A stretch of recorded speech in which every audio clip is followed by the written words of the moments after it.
శేఖర్ గారు, ఇది జరిగిన తర్వాత మీకెటువంటి వెనక నుంచి బ్యాక్‌గ్రౌండ్ కాల్స్, మిమ్మల్ని బెదిరించడం, ఎందుకంటే మీకు పిల్లలున్నారు, ఫ్యామిలీ ఉంది, మీరు చాలా సార్లు చెప్పిన సందర్భాలు కూడా ఉన్నాయి. ఆ విషయంలో ఎప్పుడైనా భయమేసిందా? లేకపోతే కాల్స్ ఏమైనా వచ్చాయా? అన్ని రకాలు జరుగుతున్నాయి. అండ్ అదే అంటున్నా, వాళ్ళు రెచ్చగొట్టే కొద్దీ నేను ఇంకా గట్టిగా వాళ్ళు నాకు ఊతం ఇస్తున్నారనమాట. అంటే నేను నీ మీద కేసు పెట్టిస్తాను. అవునా, ఓకే, చూద్దాం. ఇంకా అంటే నేనేదో నార్మల్గా వెళ్ళిపోయేవాడిని, ఇంకా రెచ్చగొట్టి ఎక్కువగా నిద్ర కూడా మానేసి ఆవిడ మీద కాన్సన్ట్రేట్ చేసి ఆవిడకి సంబంధించిన డీటెయిల్స్ సేకరించేలాగా వాళ్ళే రెచ్చగొట్టి ఇన్ని ఆధారాలు ఇవాళ నాకు వచ్చేట్టు చేశారు. ప్రశాంతంగా నిద్రపోయి ఎన్ని రోజులైందండి? మంచి క్వశ్చన్ అడిగారమ్మా. Just want take a break, ఒక వారం రోజులు ఎక్కడికైనా అలా వెళ్ళొద్దామని. ఫ్యామిలీ ఏమంటున్నారు అసలు? వద్దు వద్దు వద్దు అంటారు. ఆఫ్ కోర్స్ భయం ఉంటుంది కదా. వద్దు అంటారు. ఇంకా అసలు ఆల్మోస్ట్ తరిమేశారు అనుకుంటున్నాను ఫ్యామిలీలోంచి. ఓకే.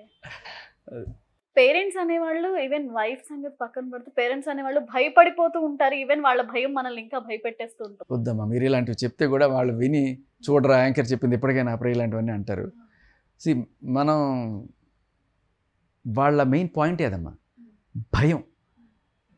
సి వాళ్ళు ఈ కేసు పెట్టి టార్చర్ చేయడం ఇవంతా కూడా సెకండరీ. కేసు పెడతా, రచ్చకీడుస్తా అంటే నువ్వు భయపడతావు చూసావా, ఆ భయాన్ని వాళ్ళు వాడుకొని క్యాష్ చేసుకుంటారు. అప్పటికీ లొంగకపోతే ఏంటో ఇంకా బయటకు వచ్చారు. అంటే ఏంటంటే ఇన్నాళ్ళు భయపెట్టి బంగారు గుడ్డు పెట్టే బాతులాగా రోజుకొక గుడ్డు తీసుకుంటుంది. ఈ రోజున దురాశ దుఃఖాన్ని చేయడం బంగారు గుడ్డుని, అదే బంగారు బాతునే కోసేసింది ఆవిడకి ఇప్పుడు ఏముంది ఇంకా. ఇన్ని రోజులు ఎన్నో జరిగాయి మన సమాజంలో, మీరు అన్నట్టు ఒకటి కాదు రెండు కాదు.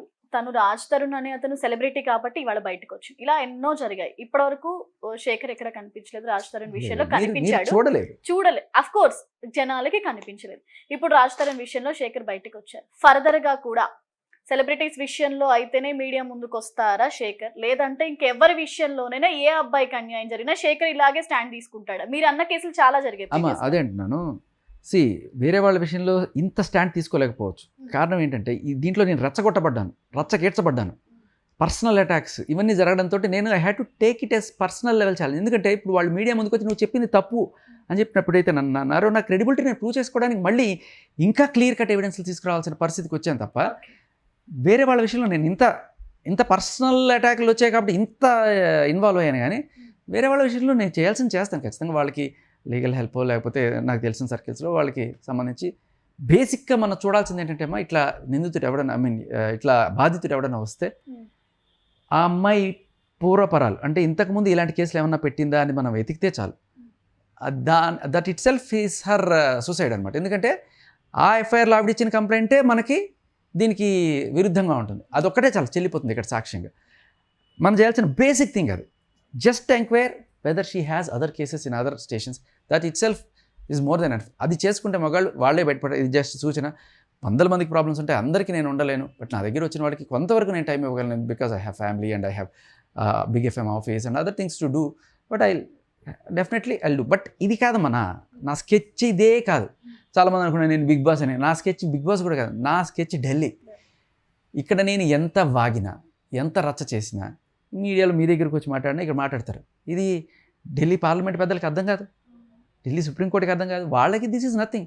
ఈ మారాలి అంటే ఒక 493, ఒక 498A, ఒక 69, ఒక 68 ఈ సెక్షన్స్ మారాలి. చాలా నీచ మగాడిని హెర్రాస్ చేయడానికి మాత్రమే ఉన్నాయి, దానికే ఉపయోగపడుతున్నాయని ఇంత ప్రూవ్ అవుతుంది అవుట్ అండ్ అవుట్. మారాలంటే ఢిల్లీలోనే మారుతుంది ఇది. This is nothing. కాకపోతే నేను మీతో మాట్లాడడం వల్ల, వేరే ఛానల్స్తో మాట్లాడడం వల్ల నాకు కొంత ఫాలోయింగ్ అయితే వచ్చింది.